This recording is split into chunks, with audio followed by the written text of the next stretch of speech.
Yo, what up everybody? This is Ecomm Journey here with a new video. So in this video I'm gonna go over my old store that was doing updates on that generated me $10,000 in 1 month dropshipping. But this store was, in the end, the store was unprofitable and I actually lost money with it. So let's get right into the video. So right here I'm looking at my overall store metrics. You can see that's the lifetime view. And in this portion I am checking on the month of January.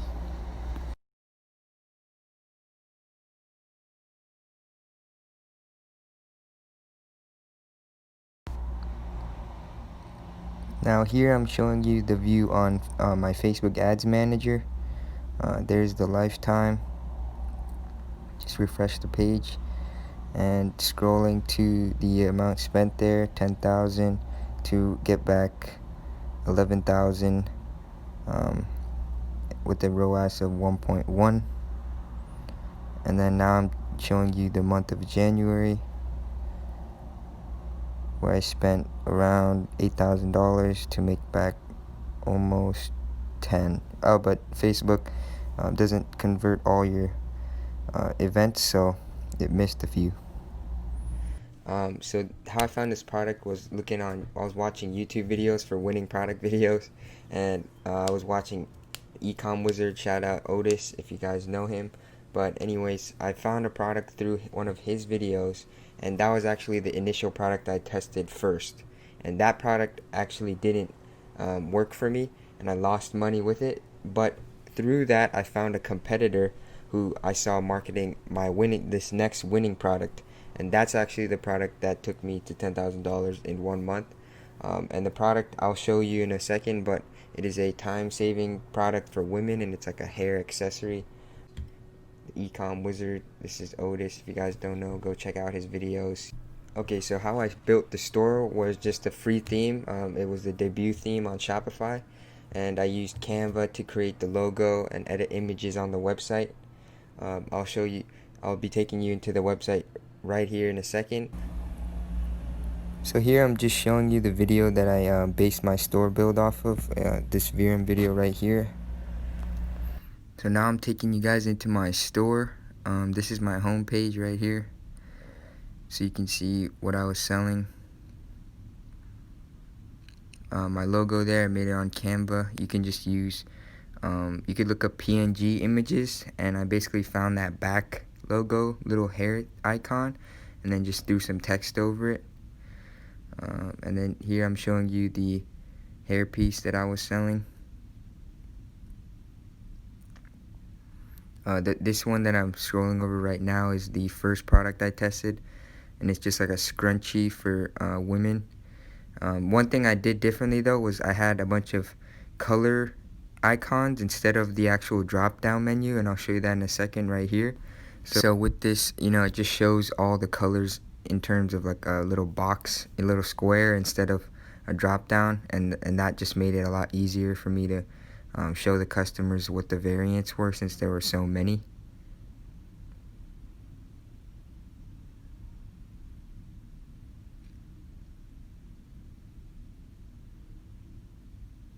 And yeah, one thing that I didn't like was that I had to have this text over the color variants, but these were the only AliExpress images that I could get from the supplier, so I just had to deal with it. And then I had some reviews, basic setup.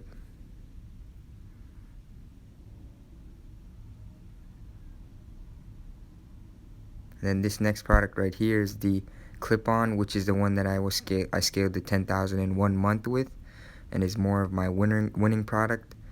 Same idea here. I had the boxes for the icons on the colors originally, and then I had GIFs and images in between each bullet point. I think one of them's missing there. And then same thing, reviews here. One thing I did differently was add in Amazon reviews and just change the text a little bit. I got my order tracking page here, contact us, footer menu, and so forth.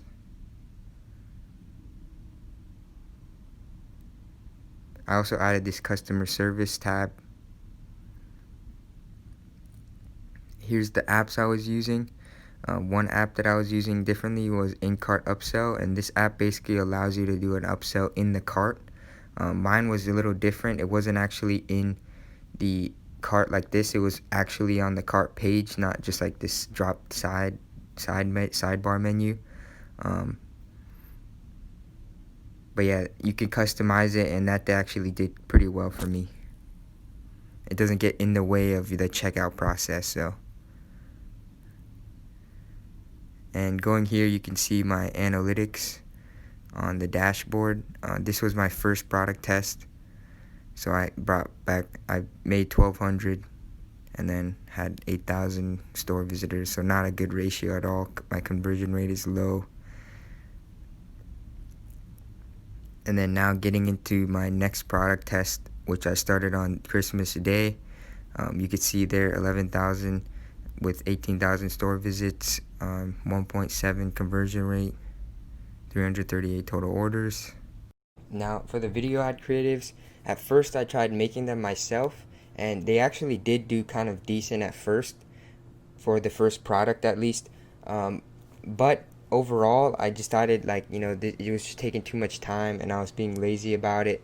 Plus, I wasn't making the best videos, so I ended up going with a video ad service, and this is Viral Ecomm Ads. I know you guys heard about it before, probably. Like every YouTuber's promoting them now, which is kind of weird, but yeah, I don't necessarily recommend them anymore. Like they make good videos, and one of my products I'm running right now, I have a video from them, and it's doing well. But at the same time, like there's always errors usually, and like spelling errors and like little errors like that. So you're gonna have to do revisions. And before, when they were smaller, or at least like not promoting as much, I was getting my revisions back fast. I was getting the videos done in like 3 days. But now it's taking like 5 days. They don't work on the weekends. Like I gotta email them to get my revision back. Like it's just a pain in the ass, and they just take too much time. So I've been going with trying other services out, and some other alternatives are Bands Off Ads. I've gotten ads from them too. They're not bad. AdsMate is great too. They're like 24-hour delivery, so I actually kind of like that about them. Other than them, you can go on like Fiverr and find a seller. And then recently, I just came across this one called Pro Ecomm Vids. It's from Kyle Russell from Ecomm. His name's E-commerce Kyle on YouTube. But yeah, I want to try his service out. So here's the first product test I did. The overall metrics were I spent around 2.2K to make back 1.3. So overall I lost $1,000 with this product before calling it quits and then moving on. I also changed strategies too, but I moved on to the next product the last week of December, as you'll see. And just to reiterate, this is the product that I tested first. So let's hop into the ads manager for this. So here's the ads manager. I'm using Gabriel's strategy here. So at first I ran a creative test, just testing creatives. Each one's optimized for view content, I believe. Yeah, or let me check. So how I set these up, but targeted only female audiences. Yep. So only view content here, and then I was only targeting T4, broad age, and then stack a bunch of interests, and then exclude dropshipping basically. And then there's one ad per ad set. So you can see here what I was testing out, and this was the initial one that I tested. These were all made by me, and then I launched the interest targeting, and this is just his, just the interest sandbox, just testing a bunch of single interests here. So we tested to my cost purchase around like $20, $10, unless the cost per link click was over $2 or $1. I was pausing them early, and then you can see it got a little better, but overall it just didn't do as well as I wanted. And you can see how I set these up to just single interest conversion purchase optimization, T4, and then just one interest. So here I'm taking you into my ad sets and into my ads, and I wanted to show here one of the creatives I was running. and this is the one I made, I believe. Or no, this is actually the one from viral Ecomm ads. So yeah, you get an idea of what kind of ad I was running.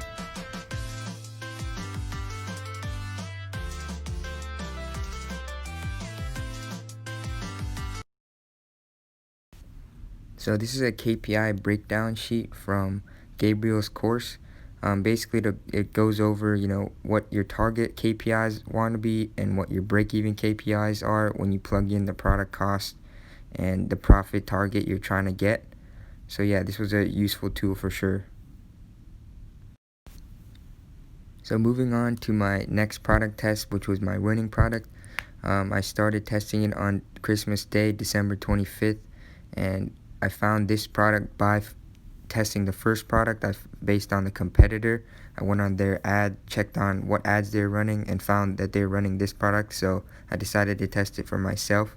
The way I found my competitors is using AdSpy, but right now I would recommend Droppoint. And then I stopped running ads completely on January 29th because of fulfillment issues and Chinese New Year. And at the time I was still using ePacket, so that's why I decided to stop. Also, after that, coronavirus happened, so I wasn't able to go back and test it again. And for this product, I spent 8.1K to make back 11, and it was a 1.35 ROAS before all the other expenses, but basically you could tell right there I lost a little bit of money. So for this test for the next product, I was using the VRM low budget strategy. Here's the video here that I was following. Basically, it's at first you do a single interest test with low budgets at $3 per day, and so I tested 15 different single interests at $3 a day, 3 different ads per ad set.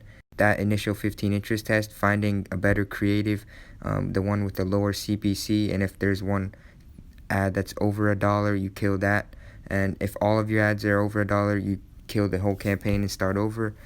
Day 2, no add to cart, you kill it, and day 3, no purchase, you kill it. And then phase 2 is just doing the same thing except trying to target different interests based on the best interests from the previous phase. So here my overall campaigns in for this next product here. So this is my first campaign, right? This is the single interest campaign. I started 15 ad sets. I was just trying to find which audiences were going to work, and you can see here the CTR was actually not bad. We had a decent ratio from link clicks and content views to purchases. It was still low. What is this percentage? Maybe like this is like 30%. But yeah, the metrics weren't too bad. The cost per link click was under $1, which nowadays I'm not seeing as much. I'm seeing insanely high CPMs, probably because of the niche I'm targeting. But more on that kind of stuff later. I'll try to make another video soon. But here you could see I found one interest on dance. This one ended up doing well over the course of like that month. And then we could see which ads got the most purchases. And I did the same. I had 3 ads made from viral Ecomm ads. 3 completely different ads. So 1, 2, and I had 1, 2, and 3. And I think ad 1 did the best overall over the course of the entire campaign, but we could see what it looked like.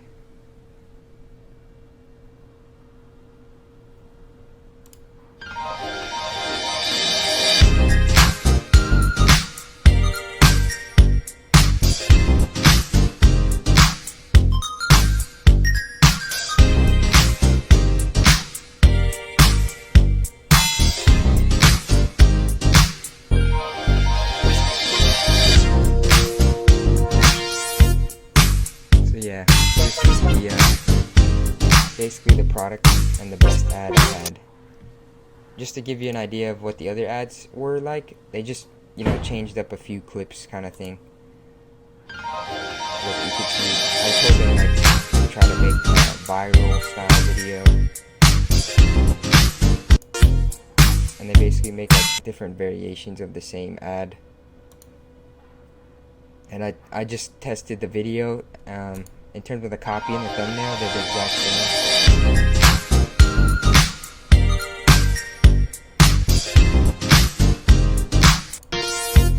So yeah, you guys can see the difference in the videos. So yeah, overall, we started with phase 1, and then phase 2 is essentially taking the best interest from phase 1, and then putting them into a new interest campaign and just finding more interest like that the ones that are already working, right? And you can see the same dance one did well, and that's when I found another interest. And so I just kept building the account. I did, phase 1, then I launched some retargeting for hot and warm. So just to show you what hot looks like, it's like anybody who visited your website, initiated checkout, page view, visitor by time spent, add to cart, website visitor, view content. And then I also created a bunch of image ads. So here you could see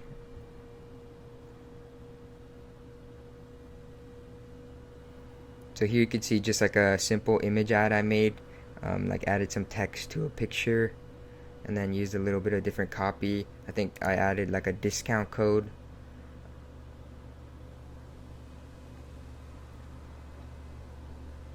And yeah, so just testing a bunch of images. That's something that I would definitely do if I were to tell you guys about for how to set up retargeting. So yeah, you can see I was just testing a bunch of different images. And yeah, they did well, like overall. And then I'll show you what warm retargeting looks like, and that's just like Facebook engagers, video views, and people like that. But this campaign didn't do as well as the hot retargeting. And then in phase 3 is basically using a CBO, and scaling the top interest that you found from phase 1 and 2. So after phase 2, if the interest that were doing well in phase 1 that do well again in phase 2, you would take them and you would put them into a CBO. And that's essentially what I did. I took the top interest and put them into a CBO campaign. And then you can see here, like this one has 30 purchases with a $26 cost per purchase. So it's still too high, but I was scaling and I was learning how to do it. I was trying to figure out how to make things work better, but overall I just scaled a little too quickly. I didn't recoup my losses, and that's what ended up me losing money for. But yeah, you can see this is the ad that was doing the best. And in terms of how I set those up, it's just the same. Just one interest per ad set. T4, Okay, and moving forwards, I started trying. So after I spent, probably about, $2,000, I was like, okay, I should try to, utilize lookalikes because of the data I have. So that's when I started testing, video view, and this one didn't do well. And I let them spend for at least 2 or 3 days before making the decision. But you can see this one spent 400, and it was 1.05 ROAS, so it wasn't that good. And then, so I did relaunch more interest. So this is single interest part 2. And I was just, testing more interest, brand new interest that I haven't tested yet. Found more better audiences to try. And then, from there, I also tested more lookalikes, page view. This one also didn't do well. Page view 31%. So this was the top percentage that I guess was working the best, and I tried to put it in its own campaign, but it didn't work well after that anyway. Phase 2 part 2. So just same thing, testing more interests. And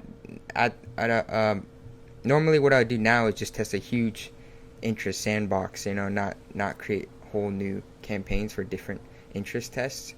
And then here's something that was working. Was I took the best interest from the phases 1 and 2, put them into the CBO, and this one was doing pretty well. So all of these are just the top interest. This one duped 3 times, and this one's duped 2 times.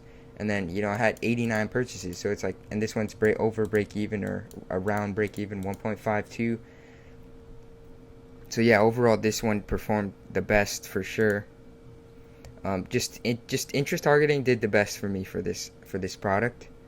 And then I was trying 95% video views. It didn't do that well either. And then phase 3 part 2, so I tried doing the same thing.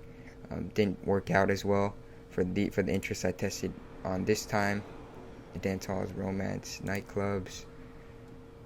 And then so these are some of these campaigns I didn't actually run. I just set them up. So like this one was like a top single interest test, like a $200 CBO with just like all my top interests. But I wouldn't do it that way anyway. Now I would probably try to keep it under 5 ad sets per campaign if I was doing CBO budgets. And then you can see 2% for 95% video views. This one didn't do well either. I never tested view content. Visitor by time spent. I didn't try add to cart. Didn't try purchase. I tried Facebook post engagement, and then I tried 1 and 3%. So the best percentages of the engagement, and then 95% video views, 1 plus 2%. So I was just testing a lot of lookalikes, and as you can see, like all of these lookalikes basically did shit. They just didn't actually get to optimize, or I didn't have strong enough data beforehand before testing lookalikes that they would start to perform. So what the biggest mistake I made with that is just scaling too aggressively without recouping my losses. So now what I would recommend doing is, if you test one lookalike, let's say you tested 95% video views, and this one loses you money, right? Because I lost a little money. Then just wait till the other interest campaigns or whatever you're running recoups that loss for you, and then try to do it over again. So it's like you're spending more money, collecting a little more data, and then in 2 or 3 days, instead of like the next day you launch a new lookalike, you just wait 2 or 3 days, and then that way you're just building more and more data, and you'll be able to get better results with your lookalikes.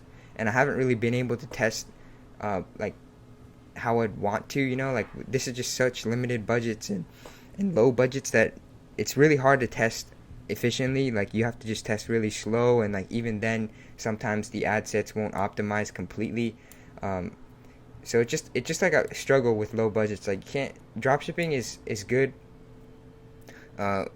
in all ways, and you could definitely succeed with low budgets, but I would rather prefer high budgets, because that way you can really get to spend money on the product before before you can actually start getting stronger lookalikes and do it a little more fast and so forth. So here's the Facebook ad strategy: attempting to scale using phase 3 top interests at $100 a day with CBOs, and then scaling phase 1 and 2 is just lookalikes. I never got to scaling phase 2 and 3, scaling phase 2, I believe, but basically just testing as many lookalikes as I could: 75 video view, page view, 95 video view, Facebook engagement, video by time spent.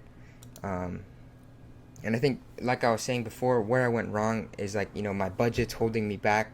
I also didn't have that much cash flow without a credit card, so I was spending more money than I was getting back, right? And that's where I was fucking up. I was taking a loss every day or few days, and then I wouldn't wait to get it back, in a sense. And that definitely made me lose more money in the end. So yeah, definitely recommend the slow and steady version of scaling now, especially if you have a low budget, because it's just much better. You will just collect more data, and like in the end, when you do test lookalikes or you do scale further, you'll have more data on your side. And then also just not having better fulfillment. I was still using ePacket, still fulfilling from AliExpress, and overall I didn't get that many returns or refunds, but it's still just better to try and get them onto Unexpress or some other faster logistics. So yeah, faster shippings was definitely a negative. My page score actually went down because of that. And then reinvesting into more ads and creative testing more, because in the end I only tested 3 ad creatives, and that was it. So definitely testing more would have probably yielded better results over the course of my campaigns. So the final profit and loss So for revenue, I did around $12,440. I spent around 12.3K in expenses, and then cost of goods was 3,000. So there you go. My net loss is around $3,000. It was $1,000 loss from the first product, and then the second product lost me about 1,000. And then I kept the store alive because I was hoping to come back to it once Chinese New Year ended, but I made some bad decisions financially, and then I just didn't have any money. I actually went into like credit card debt because of that. So, and because of trying to forcing to scale this product. So definitely, go slow and steady. Make smart decisions over, make smarter decisions based on actually what you actually have in the bank, and versus like you trying to scale with credit cards. And that's a mistake I made. So you can see here, November 15th to February 29th, I lost $2,500 total. And then over the course of these months, just holding on to the store, I lost another $400 in just store costs. And so the overall net profit was negative $2,900. And something that was interesting, that there's this interesting story that actually happened to me, was I got a Facebook rep, and at one point, so I booked a call with him, and then he actually was super like surprised. He was like, "Wow, this is like really good, and like we would love to help you," kind of thing, right? And he told me, the same kind of things that everybody gets is like condense your ad account and all this other stuff, and it's just so short of a call that you can't really ask them too much. And plus, you don't even know how good these guys are at Facebook ads. But the rep that I talked to actually reached out to me personally, and was trying to get me to work with him as a client for his agency. And I guess you could do that if you work at Facebook. So just something that cool that came out of this experience. I still keep in contact with him now, and maybe we'll work together in the future. But yeah, it was kind of interesting because he said when he saw my ad account, he like pulled it up in front of his team and basically was like, how can we help this person? And that's just something I found super surprising, because he was impressed about how fast I was scaling, but also the fact of like, just me being young and like beginning to be able to do those numbers and figuring it out all on myself, learning all the logistics, doing all the store stuff. So yeah, that's just a cool story that came out of this. But yeah, so if you enjoyed this video, hit the like button, comment down below what you thought, or if you've made similar mistakes and what happened after. And, subscribe if you like the video. For more future videos, stay tuned. I'm making more videos about my past stores and also about updates on my new stores that I have going right now. And yeah, if you want to follow me on Instagram, I try to put daily updates on there. Here's my Instagram right here, and you could learn more about, you can watch my previous videos too. And if you support, I appreciate it. Thank you guys so much. See you guys in the next video.